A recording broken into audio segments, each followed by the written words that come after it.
When you think of video game crossovers, two things likely come to mind: sheer epicness and utterly laughable marketing schemes. Those are generally the two outcomes with crossovers. Players either revel in the satisfaction of seeing some of their favorite franchises and characters cross paths, or they're wildly disappointed by a game clearly created as part of a marketing scheme. Hit or miss, really. So today we're taking a look at some of the most successful and most cringeworthy collisions of video game universes with our list of the top 10 surprising video game crossovers. Let's jump in.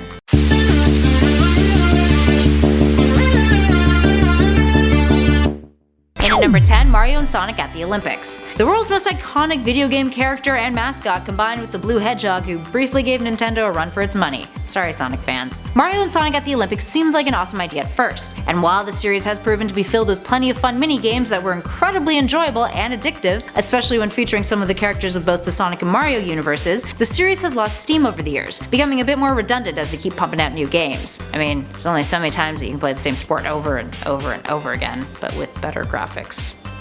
And at number 9, Mario Kart 8 Deluxe. Perhaps one of the cringiest things that Nintendo has ever done was the Mercedes-Benz DLC for this game. Yes, Mario Kart with the option of driving around in a Mercedes-Benz. And yep, it also felt like a glorified playable car commercial. Despite many a player rolling their eyes, the free DLC did do one neat thing. It introduced the very first real car to ever appear in the Mario Kart series. On the flip side, at least the partnership wasn't with a car company like Subaru or Kia. Silver lining? And at number 8, PlayStation All-Stars Battle Royale. This game was Sony's answer to Super Smash Bros., a mashup of all the characters from their greatest hits brawling it out in one big fighting game. It featured the likes of Dante from Devil May Cry, Nathan Drake from Uncharted, Big Daddy from Bioshock, Sackboy from Little Big Planet, Raiden from Metal Gear, and Kratos from God of War. No offense, Sony, but really, who stands a fighting chance in a game against Kratos, realistically speaking? Anywho, the game received average to fairly positive reviews, with critics noting that for those who see themselves as PlayStation loyalists, the game was worth trying out, and that overall it was a better play than everyone expected it to be. Always good exceeding expectations, especially when the bar is mildly low.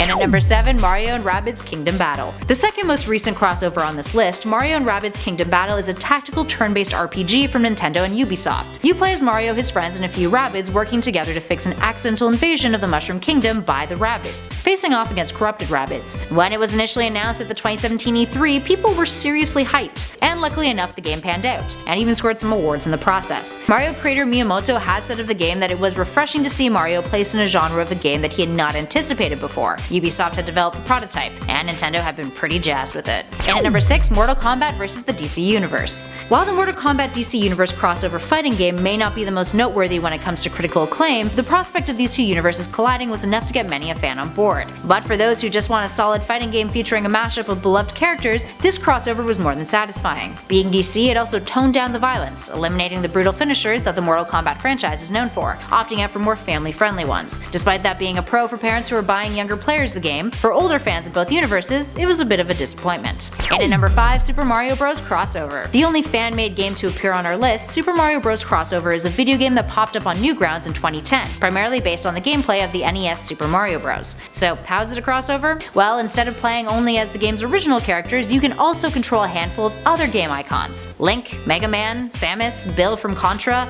and Simon Belmont from Castlevania. In addition to playing as those characters, you can also use skins of levels from other games and platforms. Critics have called the game a surprisingly thoughtful 8-bit mashup and praised it for its attention to detail. And at number 4, Soul Calibur 2. One of the coolest things that Soul Calibur 2 did was dependent on the system that you were playing the game on. Certain characters were made available to you on certain systems. If you were playing on Xbox, you got Spawn. GameCube gave you Link, and for the PS2 you got Heihachi. And it wasn't just tossing characters into the games like some crossovers have done in the past. Each of these characters were woven into the game's story with their own unique specific plot points within the campaign. And at number 3, Kingdom Hearts. Kingdom Hearts managed to successfully crossover characters from the worlds of Disney, Final Fantasy, Pixar, and The World Ends With You, all into an RPG franchise that was super cool. Kingdom Hearts managed to blend characters from very different universes in a way that didn't feel forced, all bridged together by themes of friendship and love. It's a formula that has worked for years, and has led to the series selling over 20 million copies worldwide. Up next at 2, Super Smash Bros. Perhaps the most famous video game crossover ever, the Super Smash Bros. Franchise not only fulfilled fans' desires to clash a bunch of iconic characters together in an epic arena duel, but it also almost seamlessly managed to bring these worlds together, without the game turning into a massive clusterfuck.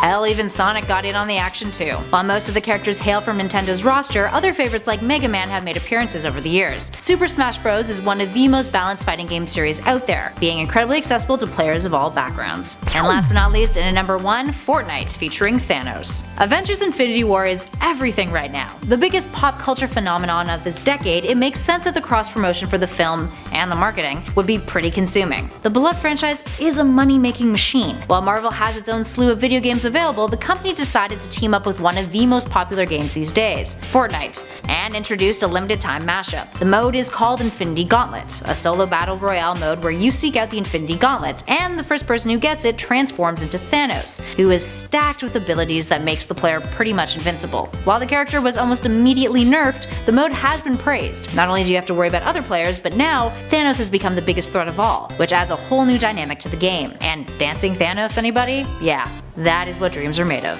Alright, there we have it, friends. Which of these game crossovers did you adore? Which ones are you going to try for yourself? Let us know in those comments below. If you dug this video, please show some love by hitting those like and subscribe buttons. And don't forget to take a look at the playlist that we currently have popping up on your screen. In the meantime, thanks for watching everybody. I'll catch you all in the next one.